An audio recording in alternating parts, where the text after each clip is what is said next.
Hi hello అందరికీ నమస్తే. ఎలా ఉన్నారు? అందరూ బాగున్నారని అనుకుంటున్నాను. నేను చాలా చాలా చాలా చాలా బాగున్నాను. Welcome back to our channel love and pride. And మీరు వింటున్నారు సెకండ్ ఛాన్స్.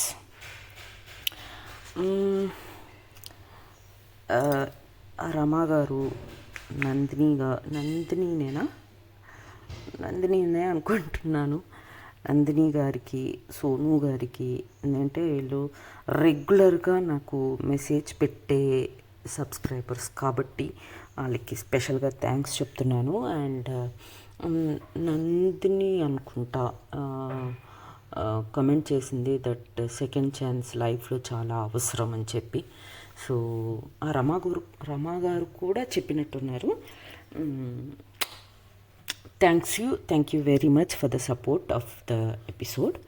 అండ్ ఇలానే ఇంకా సపోర్ట్ చేస్తూ ఉండండి. మీకు తెలిసిన వాళ్ళు ఎవరన్నా ఉంటే షేర్ చేయండి, వాళ్ళని సబ్స్క్రైబ్ చేసుకోమని చెప్పండి, ఎపిసోడ్స్ వినమని చెప్పండి, నచ్చితే వాళ్ళని కూడా కమెంట్ చేయమని చెప్పండి. ఓకే.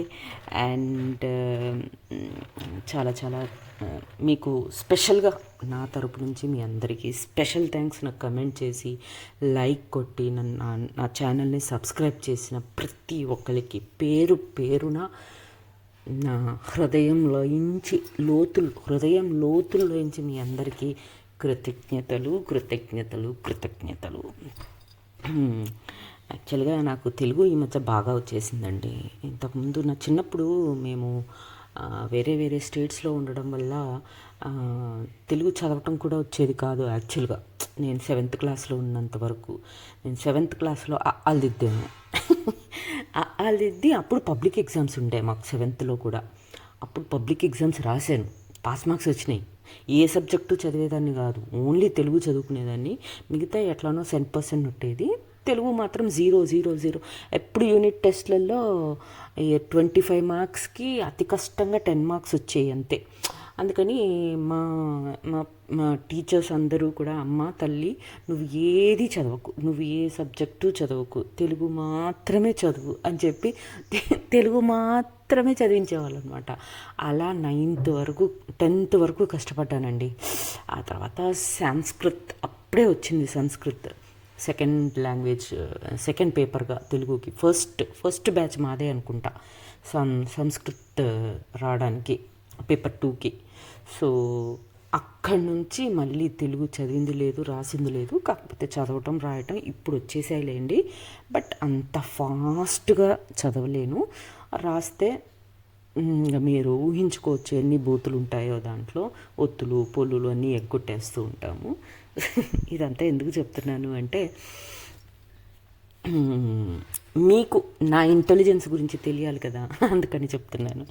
అది నాకు సెకండ్ ఛాన్స్ అనుకోండి లాంగ్వేజ్ నేర్చుకోవడానికి.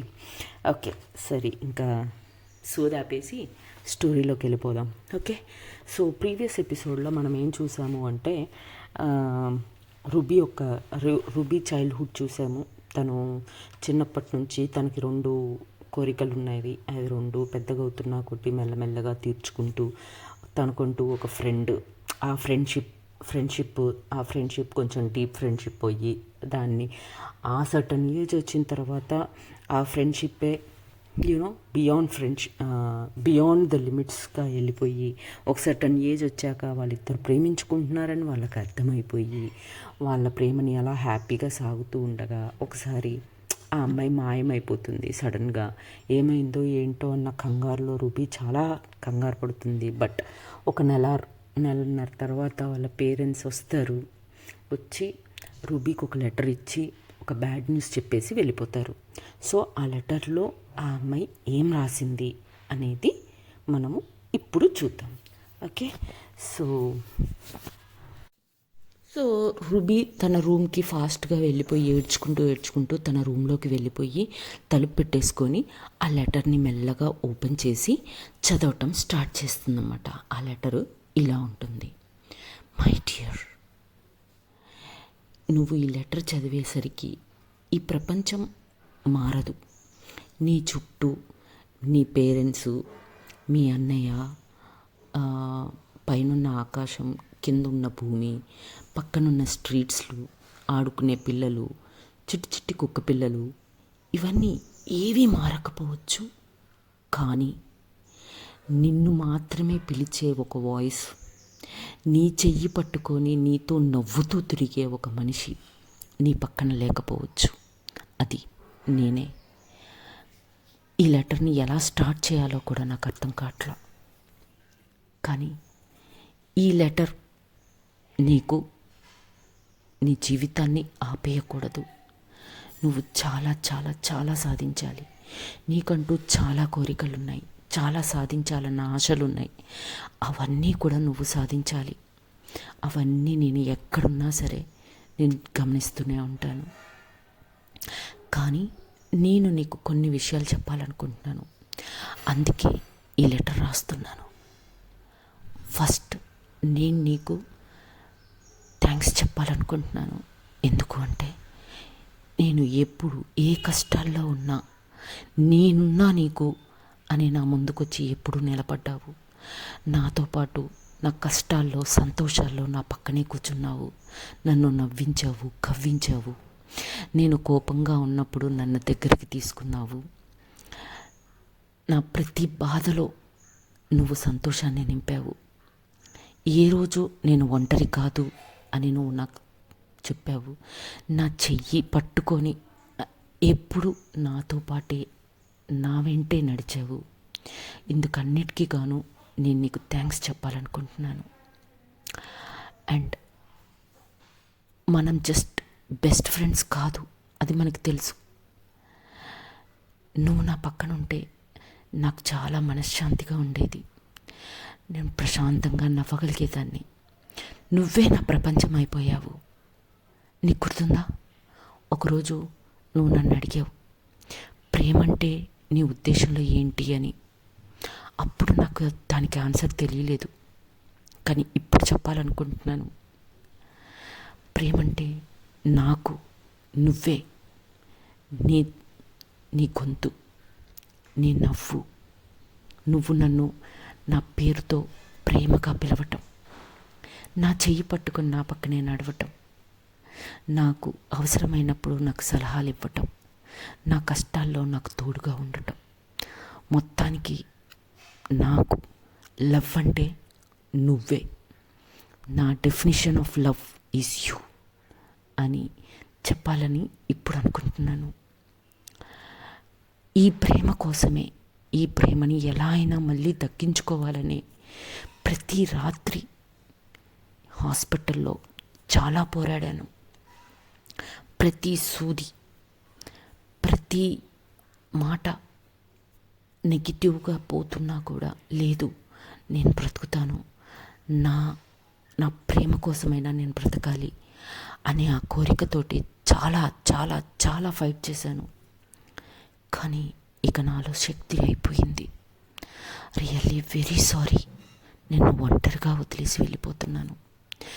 కానీ నేను ఎక్కడున్నా నేను నీ వైపే ఉంటాను, నీ పక్కనే ఉంటాను.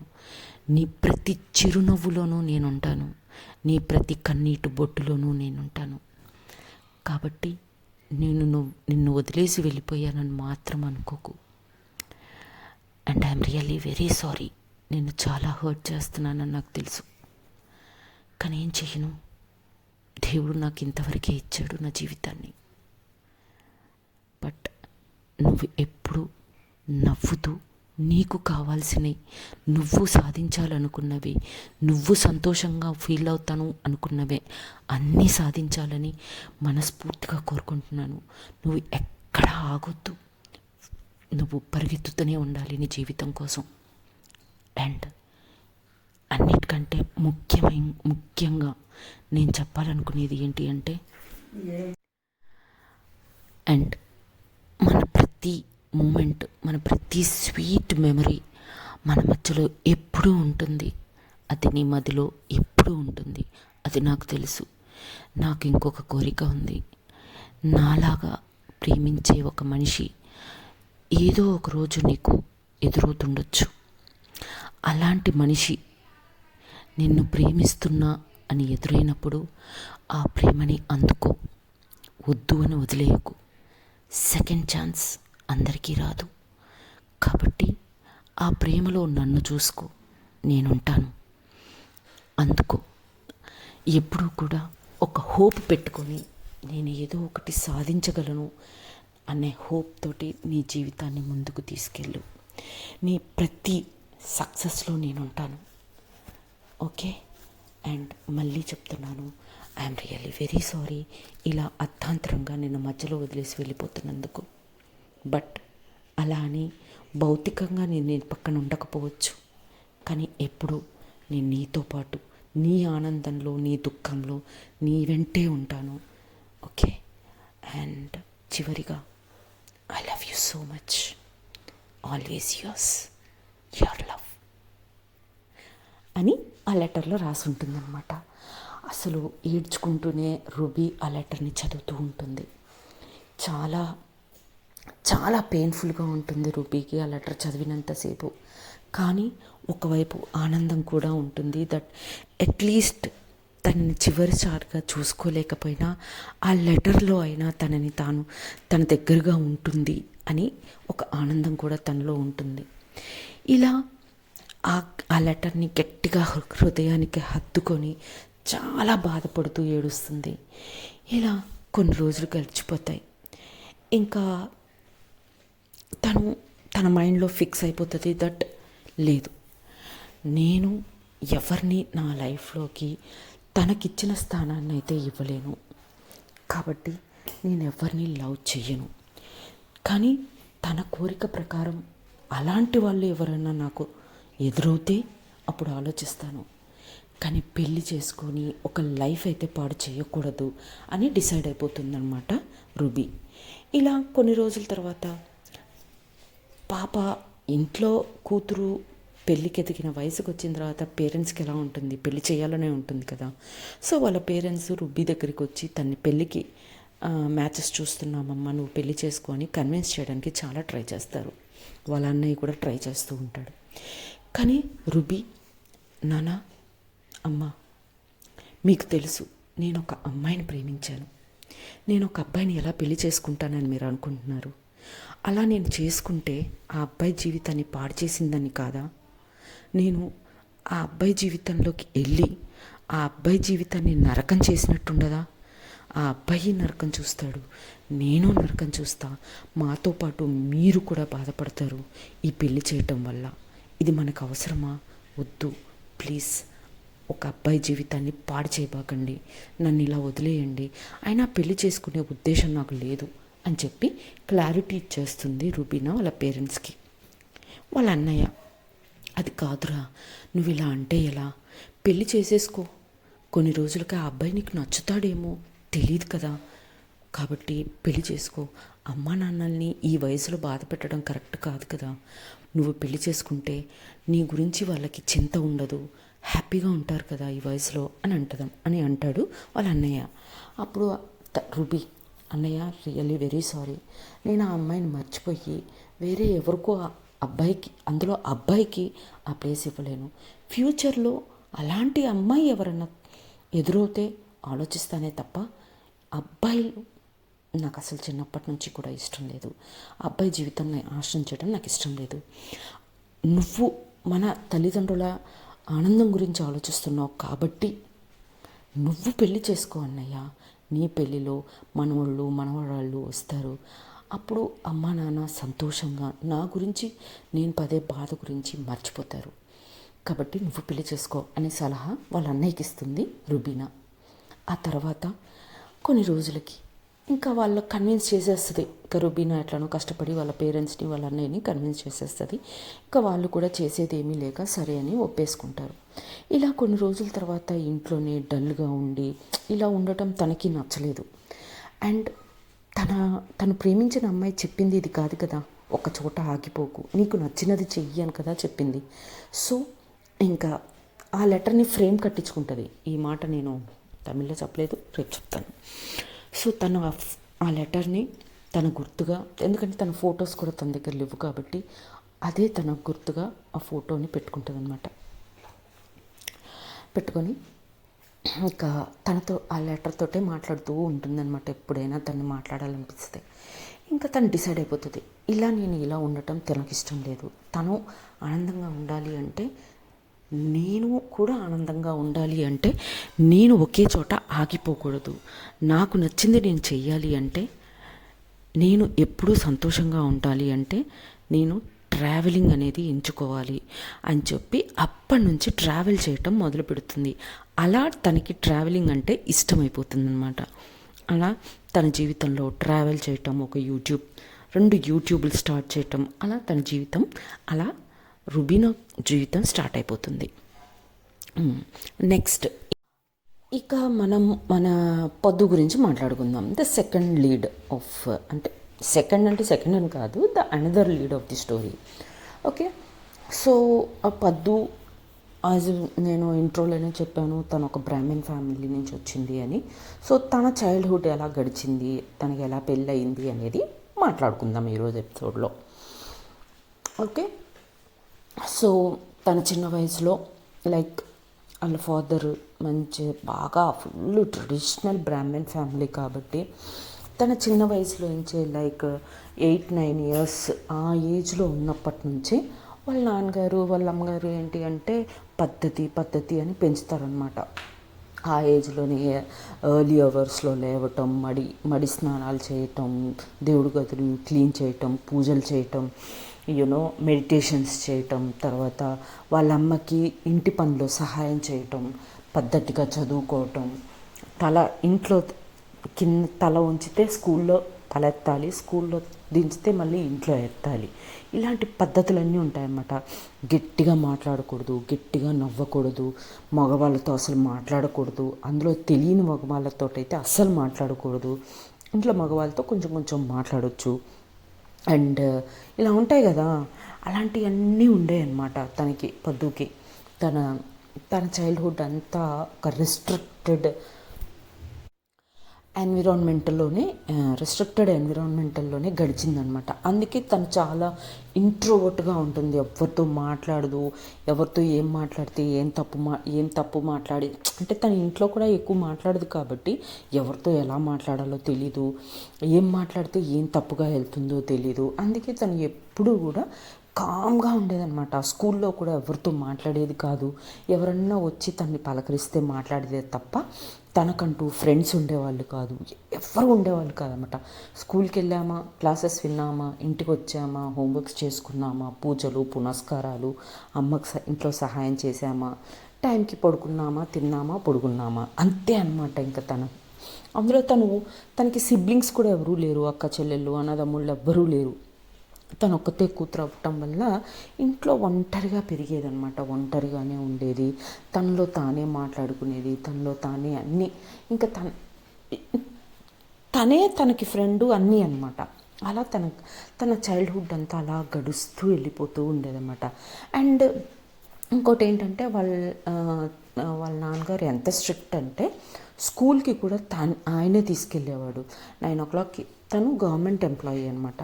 అండ్ వాళ్ళ ఆఫీస్ కూడా స్కూల్ పక్కనే కాబట్టి తన్ని డ్రాప్ చేసి పికప్ కూడా చేసుకునేవాడు. తనకి 9 to 5 జాబ్, కానీ 9 to 4 వరకే ఉంటుంది కదా స్కూలు. సో జనరల్గా బ్రాహ్మణ్ ఫ్యామిలీస్లో కల్చరల్ ఏదో ఒక మ్యూజిక్ కానీ డ్యాన్స్ కానీ ఎంకరేజ్ చేస్తారు జనరల్గా. బ్రాహ్మణ్ ఫ్యామిలీస్లో అదొకటి ఉంటుంది. సో తనకి మ్యూజిక్ని ఎంకరేజ్ చేస్తారనమాట. కాబట్టి స్కూల్లో కల్చరల్ యాక్టివిటీస్ ఎవరికి ఏది ఇంట్రెస్ట్ ఉంటే దాంట్లో వాళ్ళకి దాన్ని ఏమంటారు, క్లాసెస్ చెప్తారు. సో వాళ్ళ నాన్నగారు వాళ్ళ ఇంట్లో ఏంటంటే మరి 4 to 5 తనని తీసుకురాలేడు కాబట్టి సరే అని చెప్పి స్కూల్లోనే తనకి మ్యూజిక్ క్లాసెస్కి జాయిన్ చేస్తారనమాట. కాబట్టి 4 to 5 అమ్మాయి పద్దు మ్యూజిక్ క్లాసెస్లో ఎంగేజ్ అయ్యేది. 5 o'clockకి ఆయన కూడా వచ్చేవాడు కాబట్టి 5కి వాళ్ళ అమ్మాయిని తీసుకొని ఇంటికి వచ్చేవాడు అనమాట. సో అలా తన చైల్డ్హుడ్ అంతా రెస్ట్రిక్షన్స్, ఎటువంటి హ్యాపీనెస్, పిల్లలతో ఆడుకోవడాలు కానీ అసలు ఏమీ తెలియదు అనమాట తనకి. ఇల్లే ప్రపంచం, ఇల్లు స్కూలు తప్ప ఏమీ తెలియదు తనకి. అలా పెరుగుతూ ఉంటుంది. టీనేజ్కి వచ్చేస్తుంది. టీనేజ్ అంటే కొంచెం మనకి మనం what is good what is bad అని ఆలోచించుకునే శక్తి అయితే వస్తుంది కదా ఎవరికైనా. సో అలా తనకి what is good, what is bad, ఏది బాగుంటుంది, ఏది బాగోదు, నాకేమి ఇష్టం లేవు అనే ఆలోచన శక్తి తనలో పెరుగుతుందన్నమాట. పెరిగి ఇలానే తన క్లాస్లో ఒక అమ్మాయి అంటే ఇష్టపడుతుంది పొద్దు. కానీ తన పెరిగిన వాతావరణం ఏంటి, తన మనసులో ఉన్న మాటను చెప్పటం కానీ, ఎవరితోటన్నా షేర్ చేసుకోవడం కానీ, లేకపోతే ఎవరితోటన్నా గట్టిగా మాట్లాడటం కానీ, ఇవన్నీ ఏమీ తెలియదు కదా తనకి. కాబట్టి తనకు నచ్చిన ఒక అమ్మాయి అంటే నాకు ఇష్టం, ఆ అమ్మాయికి నేను ఒక మాట చెప్పాలి అనే ఆలోచన ఉన్నా కూడా ఏదో భయం తన్ని వెనక్కి లాగేస్తూ ఉంటుందన్నమాట.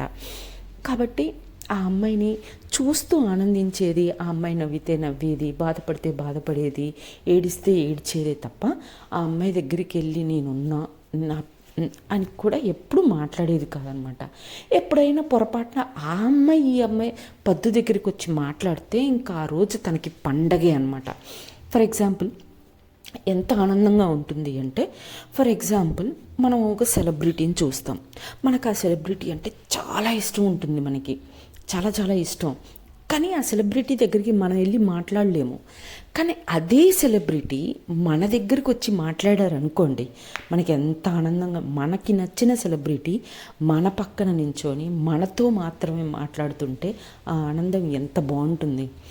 అలాంటి ఆనందాన్ని ఎంజాయ్ చేస్తుంది అనమాట పొద్దు, ఎప్పుడు ఆ అమ్మాయి తనతో మాట్లాడినా. అలా వాళ్ళిద్దరూ తను కాలేజ్కి వస్తారు, కాలేజ్లో కూడా వాళ్ళు క్లాస్మేట్సే, బట్ స్టిల్ తన ప్రేమని తనకి చెప్పదు.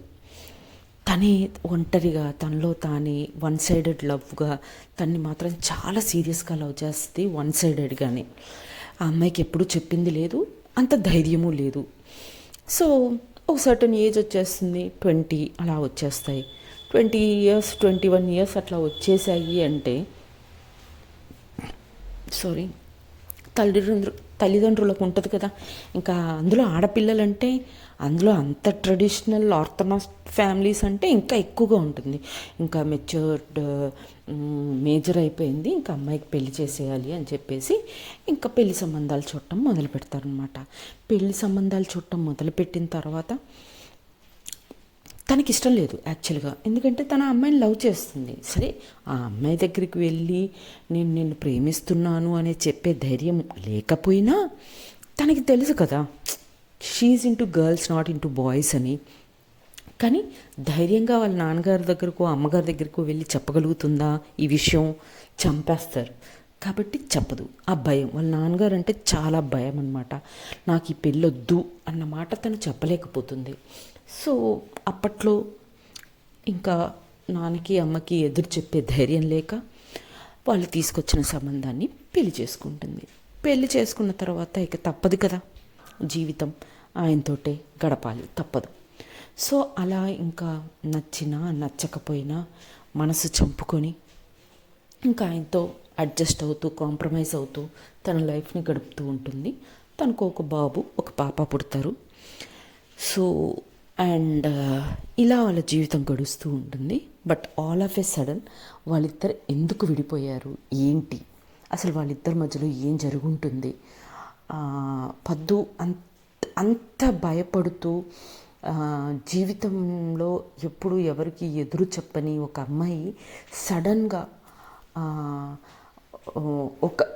ఒకరితోటి ధైర్యంగా మాట్లాడి నాకు నువ్వు వద్దు, నాకు డివోర్స్ కావాలి అని ఎలా అప్లై చేసింది?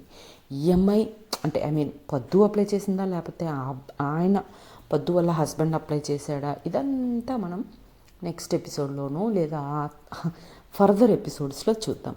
అంతవరకు tata, bye bye, see you, Jai Hind, జై శ్రీరామ్.